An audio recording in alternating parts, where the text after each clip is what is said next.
नमस्कार प्रेक्षकांनो, लग्नानंतर होईलच प्रेम या मालिकेच्या येणाऱ्या भागामध्ये आपल्याला कमालीचा ट्विस्ट बघायला मिळणार आहे. जे कोणी करू शकलं नाही ते गुरुजी आता करून दाखवणार आहेत. तेव्हा आता गुरुजी नक्की काय आणि कसं करणार आहेत हे सगळं आपण या आजच्या भागामध्ये जाणून घेऊया. व्हिडिओ खूपच इंटरेस्टिंग असल्यामुळे व्हिडिओ शेवटपर्यंत पहा. चला तर व्हिडिओला सुरुवात करूया. तर आपण पाहतो की नंदिनीला पूर्णपणे वेड लागलेलं असतं. ती काय करते हे तिलाच कळत नसतं. ती भान पूर्णपणे हरपून गेलेली असते आणि चक्क ती जीवानी काव्याचं लग्न लावायला निघालेली असते. पण या सगळ्यामध्ये विक्रम मात्र मध्ये पडतो आणि नंदिनीला थाऱ्यावरती आणतो.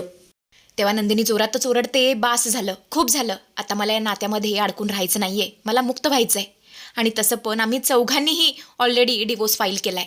आणि हे ऐकून तर विक्रम मानिनी या दोघांच्याही पायाखालची जमीनच सरकते. पण हा निर्णय ऐकून मात्र वसू आणि रम्याच्या मनामध्ये आनंदाच्या उकळ्या फुटत असतात.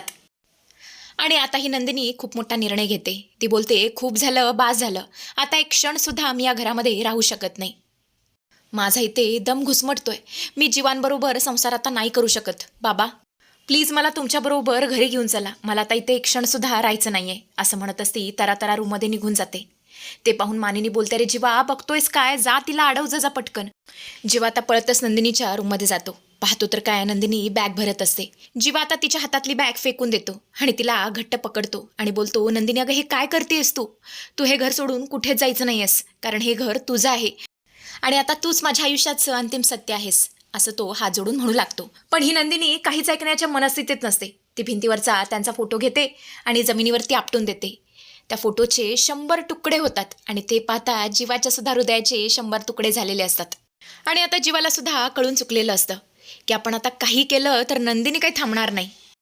आणि मग काय घडतं सुद्धा तसंच. नंदिनी आता सरळ बॅग भरते आणि बाहेर येते. भली मोठी बॅग घेऊन ती आता जिना खाली उतरत असते आणि तिला बघता सगळेच हैराण झालेले असतात. ते पाहून काव्य आता तिला अडवायला जाते आणि बोलते, ताई तू का घर सोडून चालली आहेस, या सगळ्यामध्ये तुझी काही चूक नाही आहे. जर या घरातून कोणी बाहेर जाणार असेल तर ती मी आहे, कारण माझ्या हातून चूक घडली आहे, तुझ्या हातून नाही. ताई अगं असं वेडेपणा करू नकोस, अगं तू किती समंजस आहेस, आजवर तू मला समजवत आली आहेस. ताई प्लीज मी तुझ्यासमोर हात जोडते, हे घर सोडून जाऊ नकोस.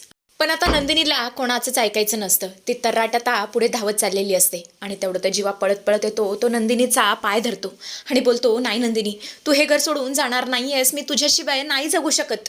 हवं तर मला मार, माझ्याबरोबर तुला जे काही करायचं आहे ना ते कर, पण हे घर सोडून जाऊ नकोस. आणि आता मात्र ही रम्या बरोबर मुद्दा उचलून धरते. ती बोलते, नंदिनी अगं तू कशाला हे घर सोडून चालली आहेस, चूक कोणी केली आहे, तुझ्या बहिणीने, माती कोणी खाल्ली आहे या काव्याने. मला तर असं वाटतंय ह्या काव्याने घर सोडून जायला पाहिजे. पार्थ, अरे पार्थ बघतोयस काय, तुझ्या बायकोचा सॉरी आता ती तुझी बायको राहिली नाही ना, या काव्याचा हात पकड आणि हिला फरा खेच तिकडून घेऊन जा. तेवढंच मानिनी विक्रम आता मध्ये पडतात. मानिनी बोलते, नंदिनी अगं तू तर माझी किती समंजस सून आहेस, तुझ्याकडून ही अपेक्षा नाहीये बाळा, असा झटकीपट संसार मोडू नकोस. जीवाचं नाही किमान आमच्या तरी इज्जतीचं मान राख. तू जर हे घर सोडून गेलीस ना तर लोक आमच्याविषयी काय काय बोलतील, अगं आमच्या तोंडात शेण घालतील, शेण. तू जाऊ नकोस, तू जर गेलीस तर हे प्रकरण बाहेर येईल. समाजात आम्ही तोंड सुद्धा दाखवायच्या लायकीचे राहणार नाही. माझा आणि विक्रमचा जरा विचार कर. पण नंदिनीला मात्र आता कोणाचंच ऐकायचं नसतं. ती बोलते, आई सॉरी, यावेळेस मी तुमचं काहीच ऐकणार नाहीये आणि बाबा प्लीज मला इकडून घेऊन चला. आणि अशा प्रकारे आता एक हात बाबांचा पकडून ती आता घरचा उंबरटा ओलांडणार. तेवढंच तिथे गुरुजींची एंट्री झालेली असते. गुरुजींना पाहता सगळ्यांनाच खूप मोठा धक्का बसलेला असतो. गुरुजी जोरातच ओरडतात, पोरी थांब थांब पोरी, हे घर सोडून जाऊ नकोस, नाहीतर अनर्थ घडेल, अनर्थ. आणि मग काय, नंदिनी चक्क त्यांचं ऐकते. घरच्यांचं तिने ऐकलेलं नसतं पण गुरुजींचं तिला ऐकावंच लागतं. ती आता लगेच पाऊल मागे टाकते. गुरुजींना तिथे बघितल्यावर सगळ्यांनाच खूप मोठा धक्का बसलेला असतो. विक्रम बोलतो, गुरुजी तुम्ही इथे. तेव्हा गुरुजी बोलतात, हो हो विक्रम, कारण मला सगळं सत्य आधीच ठाऊक असतं. गुरुजी आता काव्याकडे बघू लागतात आणि बोलतात, काव्या बाळा, मागच्या वेळेस मी जेव्हा तुमच्या घरी आलो होतो तेव्हाच मी तुम्हाला अंदेशा दिला होता की 16 डिसेंबरला असं काहीतरी भयंकर घडणार आहे ज्यामुळे तुमचे आयुष्य उद्ध्वस्त होऊ शकतात. दिला होता की नाही अंदेशा? पण तुम्ही त्याचा उपयोग करून घेतला नाही. तुम्ही काहीच पाऊल उचललं नाही. नियतीने तुमच्यासमोर हे जे काही कोडं घातले ना ते सोडवण्यासाठी तुमच्याकडे 20 दिवस होते. या 20 दिवसात तुम्ही काही करू शकला असता. जग इकडचं तिकडे करू शकला असतात, पण तुम्ही त्याचा काहीच उपयोग करून घेतला नाही. पण असो, जे घडलं ते घडणारच होतं. याला कोणी सुद्धा थांबवू शकत नव्हतं. वर्षाची सुरुवात सुद्धा अनपेक्षित झाली आणि वर्षाचा शेवट सुद्धा अनपेक्षितच होणार आहे. पण तुम्ही काळजी करू नका बाळांनो. मागच्या वेळी जेव्हा मी तुमच्या घरी आलो होतो तेव्हा मी काय सांगितलं होतं की मी तुमच्यासाठी यज्ञ करेन, हवन करेन, आणि ते मी केलाय. आणि जोवर तुमचे हे गुरुजी जिवंत आहेत ना, तोवर देशमुख कुटुंबावरती संकट येणं अशक्य आहे. मी ढाल बनून तुमच्या आणि नियतीच्या मध्ये उभा आहे. आता सगळं तुमच्यावरती आहे मुलांनो. नंदिनी, आता जर तू घर सोडून निघून गेलीस तर सगळंच अर्धवट राहील. या घराचा सत्यानाश होईल आणि या संकटापासून या घराला कोणीही वाचवू शकणार नाही. त्यामुळे आता तुमच्या हातात आहे तुम्हाला काय निर्णय घ्यायचा आहे. त्यामुळे मी पुन्हा एकदा ते सांगतो, नीट विचार करा आणि मगच निर्णय घ्या. कारण फक्त तुमच्या एका निर्णयावरती या घराचं सुख आणि या वर्षाचा शेवट निर्भर आहे. फक्त स्वतःच्या आईवडिलांचा विचार करा. मला मान्य आहे, काव्या जीवा चुकलेत. मी त्यांना सांगितलं सुद्धा होतं की जे काय अपूर्ण राहिलंय ते पूर्ण करा, नाहीतर सगळंच अर्धवट राहील, सगळ्याचा सत्यानाश होईल. पण त्या पोरांनी माझं काहीच ऐकलं नाही आहे.